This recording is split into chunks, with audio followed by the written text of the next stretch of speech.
আমি এখন রান্না করছি, মাংস রান্না করছি। তোমরা কে কি খাবা?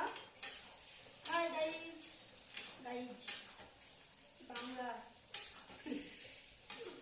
কথা বলো। কি ছেলে দেখি এখন সামনে চলে এসে ইউটিউবে।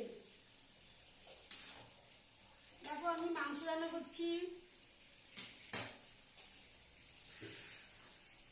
দেখো খাসির মাংস সকালবেলা, আজ রবিবার তাই খাসির মাংস রান্না করছি। মুরগি মাংস রান্না করছি, মুরগি মাংস।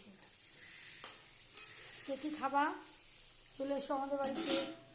আমার বাড়ি বেদিবন, কানপুর।